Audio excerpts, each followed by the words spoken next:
Oh, good. Well, thank you, Angela. Good morning, everybody. Kelly McDonald here. Happy Monday to you and welcome to Bar Talk this March 15th, 2021. I hope everybody had a good weekend and is staying warm on this chilly day. It was 11 degrees when I took the dog out for a walk this morning. It does not feel like spring quite yet. So glad you're here to join us today. We have a very interesting guest speaker, a couple of other things to go through to get the week started off right. To get things started, though, I want to acknowledge two special things about today's date. It's March 15th, which is the founding date of the state of Maine. So this is the 201st anniversary, I believe, of our state. So that's pretty exciting. On a less happy note, I want to acknowledge that exactly a year ago, just about, was when the lockdowns all started, and when my family, at least, and many of yours as well, realized that we might be in for, a whole week of no school, or maybe even two. And of course, I'm sitting here at home, and all three of my kids are still here at home, trying to do schooling remote. So it has been a long, hard year. I know that some of us have lost loved ones, others have suffered from COVID, and so it has brought us many challenges. I want to acknowledge that there's light in sight at the end of the tunnel, hopefully. I hope that many of you are starting to get your vaccination shots. I hope that all of us will be at that point in the next couple of months. So there are good things to look forward to. It has been a hard year, and it's important to acknowledge that. On that sobering note, let me go on to welcome our guest speaker today. Eric Mehnert is the Chief Judge of the Penobscot Tribal Nations Tribal Court. And this is a part of I want to say the judicial system, but I'm not sure it really is our judicial system. It's not the Anglo judicial system. It is a part of the world about which I knew very little until I picked up the phone and called Eric a couple of weeks ago and invited him to come talk to us. And I think that it is really interesting to understand this parallel system that exists here in the state of Maine. There's some irony that we're doing this on the day of Maine's founding, given the history between the Anglo-United States and the folks who were here before the Europeans arrived. Nonetheless, I'm excited to learn more about the tribal court system. Eric, thank you so much for being here. Your honor. I'm going to turn it over to you to give us a bit of an overview. Oh, great. Well, thank you very much for having me. I would be remiss if I didn't start by acknowledging the hard work that Chief Justice Mead did as the first Chief Judge of the Penobscot Nation Tribal Court. Chief Justice Mead was the first judge up here back in 1980. He was the one who established the tribal court rules, which we'll talk about in just a minute or two, but did some really incredible work up here. The Penobscot Nation Tribal Court exists outside of the state court system. And real quickly, it's a unique entity among tribal courts even, because Article 1, Section 8 of the U.S. Constitution outlines the relationship between tribes and the government. And in Article 1, Section 8, the U.S. government, Congress, has a sole authority to treat with the tribes. What happened in 1980 was that Congress delegated that authority under the Maine Land Claims Settlement Act to the state of Maine. The state of Maine then negotiated what is now called the Implementing Act with the tribes. So that's how the tribal court was established. Most tribes, the state has no authority over with the tribe, that it's a tribal government to federal government relationship rather than a tribal to state relationship. In Maine, the state court still hears the felony cases that arise out of the tribe. The similarities that arise within the state court, the Implementing Act, which is what we were just talking about, the Implementing Act requires that the tribe adopt Maine criminal law and criminal procedure. So for as far as crimes committed on the tribal lands, those are the same as Maine criminal law and Maine criminal procedure. By tribal court rule, the tribe has also adopted the Maine rules of civil procedure and the Maine rules of evidence. So if you're used to practicing in the state courts, you're going to see the same rules of procedure, both criminally and civilly, as well as the same rules of evidence.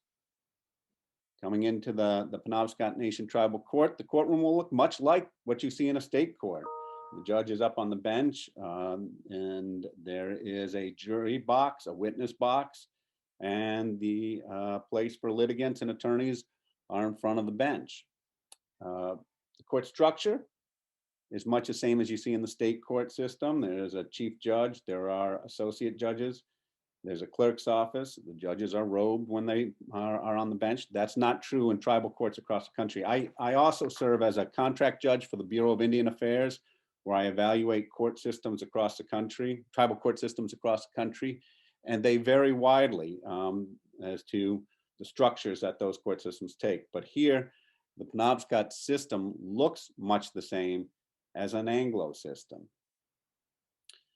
Where there are the differences is that the Penobscot Nation is a separate sovereign from the state. And as such, when a case is decided in the tribal court, appeal from the tribal court's decision is to the tribal appellate court, not to any state court.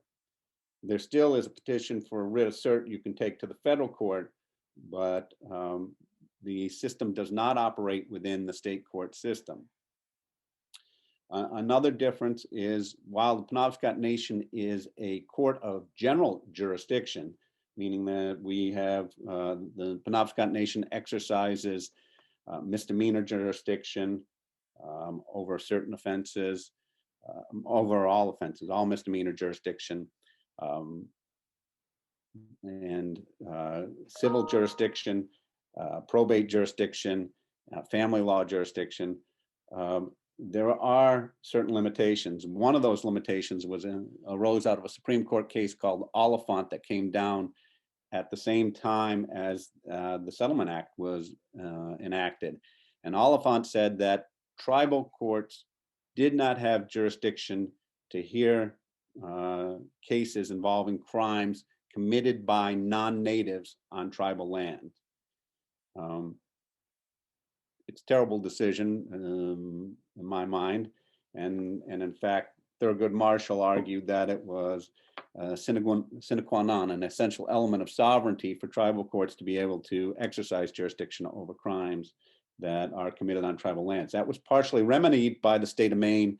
Actually, March 17th of last year, the governor signed the VAWA bill, which restored special domestic violence criminal jurisdiction to the Penobscot Nation and the Passamaquoddy tribe here in the state of Maine, allowing them to exercise jurisdiction over non-natives, misdemeanor jurisdiction over non-natives who commit domestic violence offenses on tribal lands.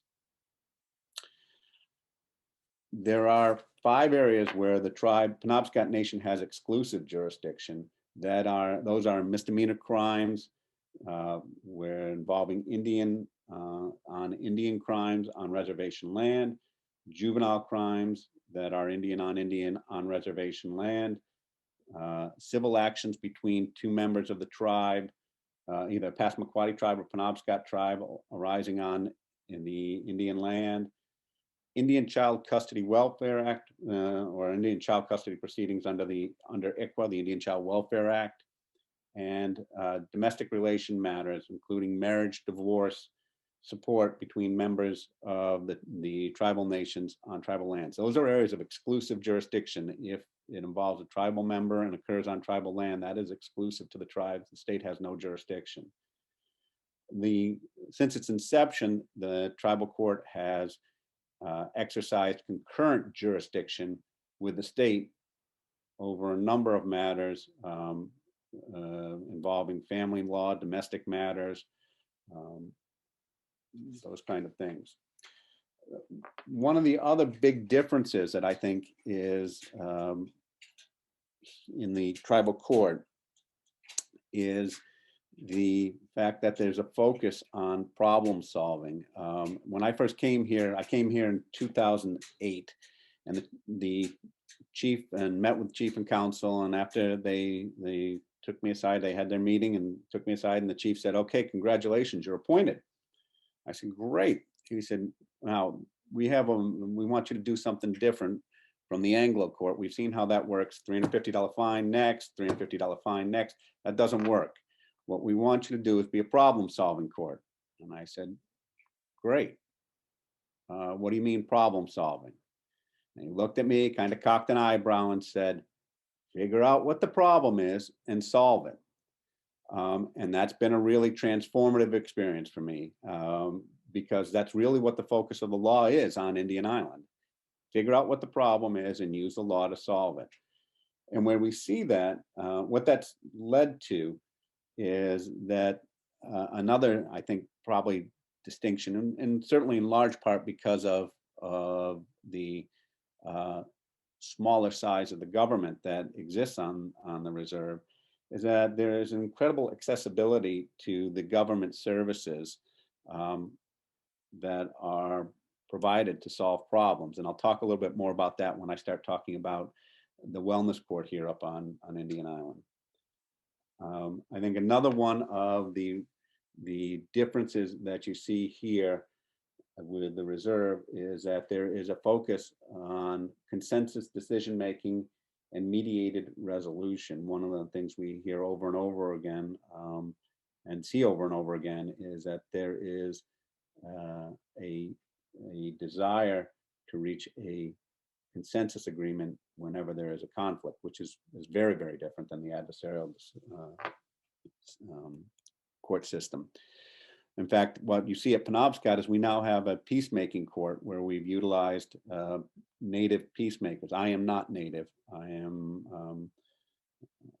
So I am not a member of the community in that sense, but we use members of the community for our peacemaking court up here and use peacemaking circles to resolve conflict.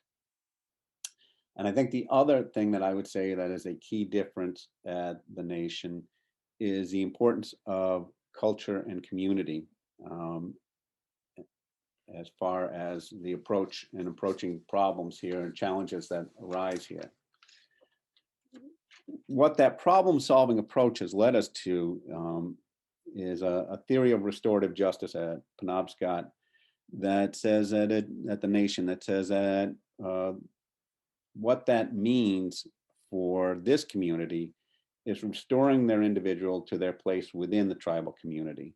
And one of the first things that we worked on here was the Healing to Wellness Court. And I don't know if you've had experience with it. There is a state drug courts are the original model. They originally came out of Miami and are structured along the same lines as the National Association of Drug Court Professionals has set up 10 key components for those. Tribal courts established, rather than call them drug courts, because they're very, very cognizant of what's in a name, and calling something a drug court seemed not to make sense when they were trying to get individuals off of drugs. The tribal courts called it Healing to Wellness Courts. The Healing to Wellness Court has 4 foundational tenets, and it's really more about behavioral change than it is about punishment. And the 4 foundational tenets here at the Penobscot Nation are: the criminal behavior that brings an individual to court isn't the problem. The substance abuse underlying the criminal behavior isn't the problem. The problem is unresolved trauma, personal, historical, or both, for which the individual is self-medicating. The second foundational tenet is taught to us by B.F. Skinner ages ago. You never change behavior with negative reinforcement, only with positive reinforcement. That doesn't mean that there aren't sanctions for behavior that's outside the scope and the parameters of what's required, but it does mean that we focus on positive reinforcement rather than negative reinforcement.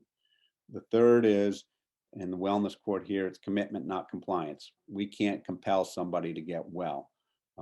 They have to be committed to their change. And the fourth one is where the culture and community really showed itself, particularly here in the Penobscot Nation. We found that alienation drives addiction. And what we meant by that is we would see a circle and a downward spiral for individuals that as they started in the path of substance abuse, first they would alienate community members. People would say, don't go near that person. They're doing drugs. They're a bad person. Stay away from them. And then as the individual self-medicated more, they would start to exceed the boundaries with friends. And friends would tell them, no, I can't do any more for you. Stay away, stay away. And finally, they would drive themselves down where they actually alienated family and felt all alone. And the self-medication, that's at the point where the substance abuse entirely took over their lives.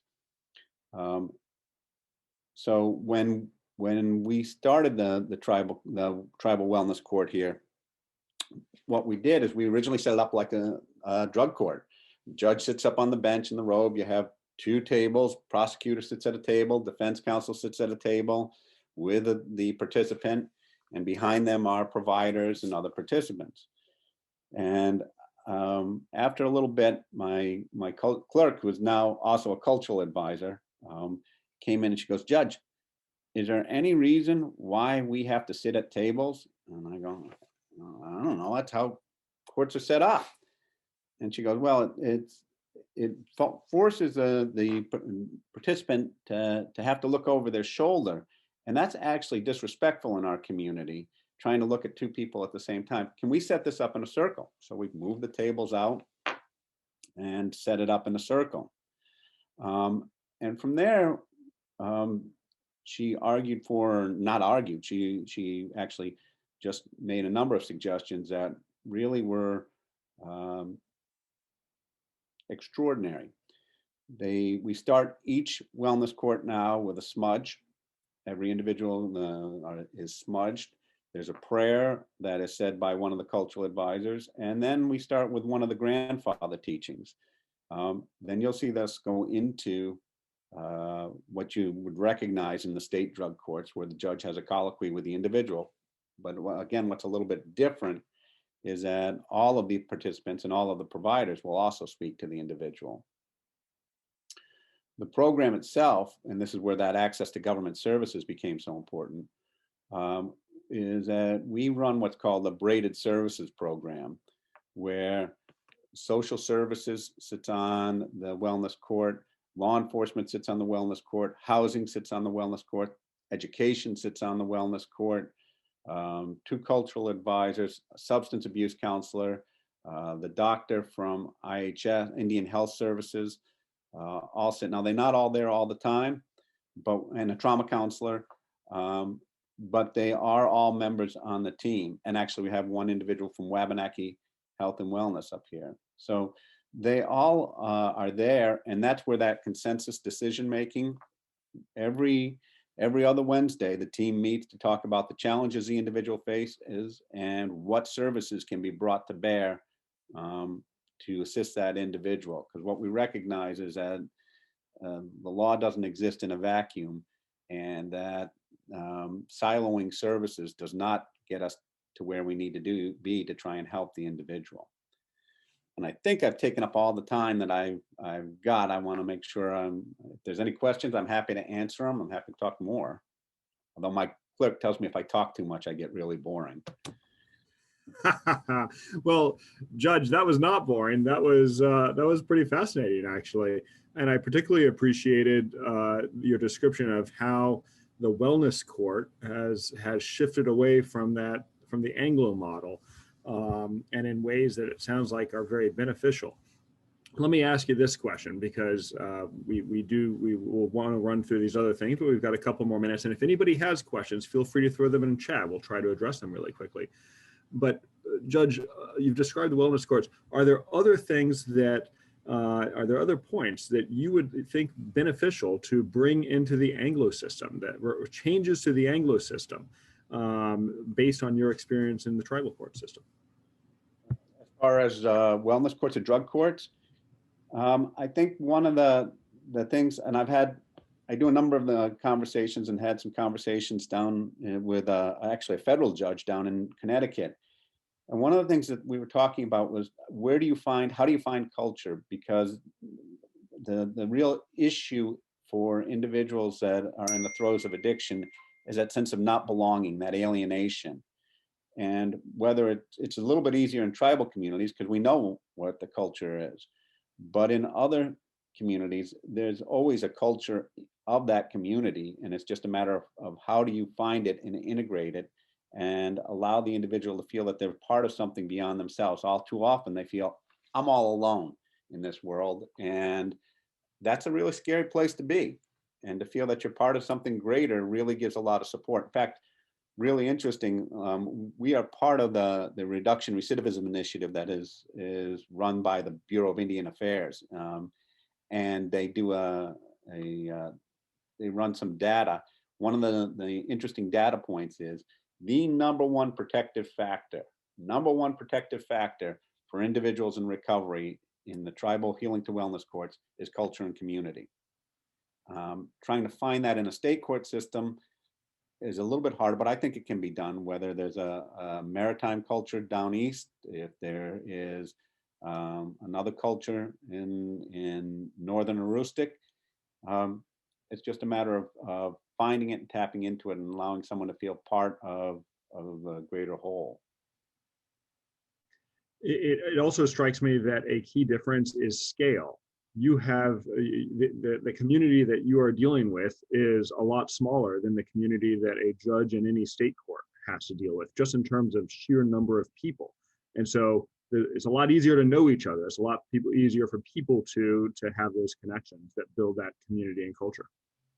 That's true. Although I helped the Hopis set up their healing to wellness court out in Arizona, and the Hopis are over 80 miles different from their one village on one end of the reserve to the villages on the other end of the reserve, and have over 20,000 individuals within their reservation land. There are some differences, and one of the things that they identified is they had some challenges in finding their culture because each of their culture is based on the villages that run across that 80 miles. But there are some things that they found were consistent throughout, and were able to put in place, even at the scale of serving a population of 20,000. Well, fascinating stuff. We've got quite a few very positive and grateful comments in the chat. Colleen says, I wish our Anglo courts were that humane. Stephen says the Anglo system could learn a thing or two from the tribal court. Catherine Reed thanked us for asking you to speak today. And then Bill Fletcher said, any suggestions for how members of the Maine Bar could be more involved in the tribal court system or tribal justice? Yeah, we're starting to do under our child welfare program.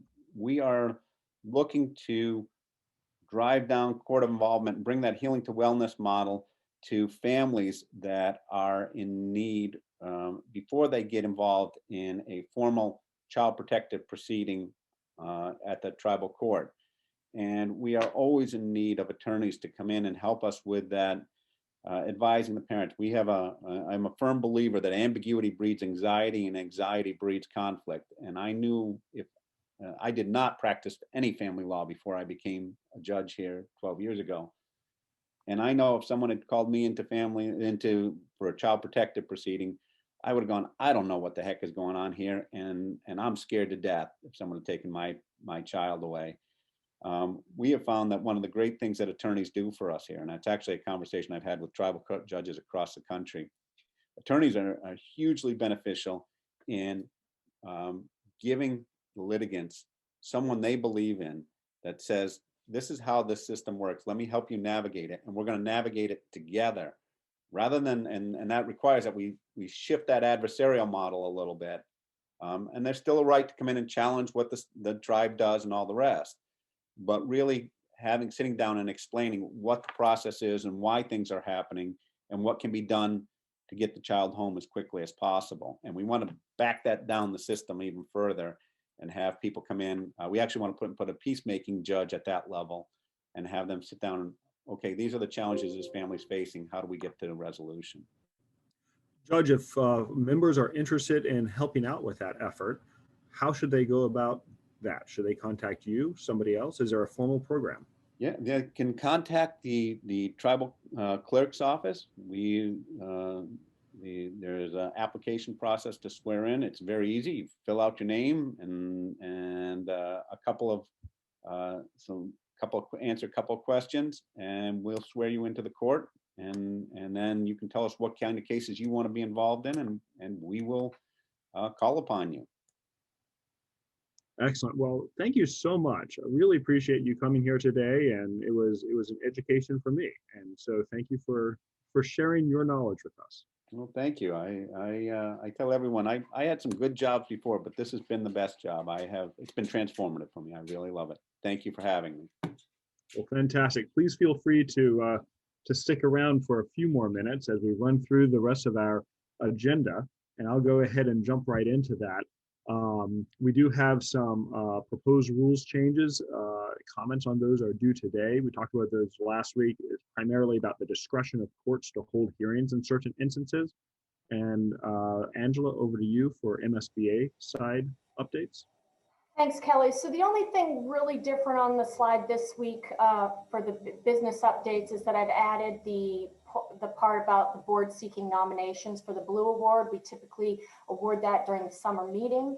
So please visit our website.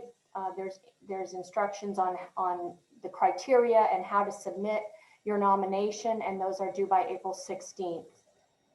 And if you want, I can move right into the practice tip, Kelly. So we received a tip from Carmen Gillette, and she calls her tip a give back or feeling good tip. And basically once a year, usually around the holidays, Thanksgiving or Christmas, she thinks about a client that might be deserving of a write-off of their bill. Usually someone who's been paying it down on time, like clockwork or something like that. It's a very special thing to do, and she doesn't necessarily do it often, but when she does, it makes her feel really good. So she wanted me to pass that tip on to all of you. Excellent. And on the Baloo Award, just so you guys know, that award is intended to celebrate folks who demonstrate qualities that are in keeping with the aims and purposes of the Maine State Bar Association, and emphasis is placed on the contributions of non-lawyers. So non-lawyers are absolutely eligible for this award, but please give some consideration to that. If there's someone in your life, in your circles that you know of that might be eligible, we'd love to have those nominations. Angela, you offered the wellness tip, which is a great one today, which is don't be afraid to ask for help. You know, I'm usually the shy retiring type, but I find this this advice comes in handy for me all the time, is reaching out and getting another pair of eyes, especially in this world where it's a little harder to have a colleague next to you. I offered the gratitude for today. For those of you who like to geek out on science things, the journey of the Perseverance rover that landed on Mars a week or 10 days ago is just absolutely amazing. All right, well, there's our nomination, Eric Mehnert for the Baloo Award. Thank you very much, Colleen. I love it. Angela, I guess we should add that nominations, you need to submit a little paragraph. So we appreciate the input in chat, but if you could put that into a paragraph and email it to Angela, we'll take it. Eric, you're not allowed to decline right here at the moment. So the Perseverance, the one thing I want to say about the Perseverance rover is it gets launched. It's over 100 million miles away. There's an 11-minute lag of communications. And that rover entered the Mars atmosphere, deployed a supersonic parachute, released the parachute, started firing retro thrusters, and then hovered over the surface of Mars while it lowered the rover on cables down to the surface, detached the cables, and then the sky crane flew away and crashed, and did all of that based on programs that had been input into it months earlier. And that is just astounding that technology that we've gotten to that point with technology. I just think that's really cool. So that's my gratitude for today. That's our guest for today, and that's Bar Talk for today. Thank you all so much for being here. We've got some good guests, a couple of judges coming up, or lots of judges coming up over the next couple of weeks, and then Bar Council on April 5th. I hope all of you have a great Monday and a great week, and we'll see you next week. Take care.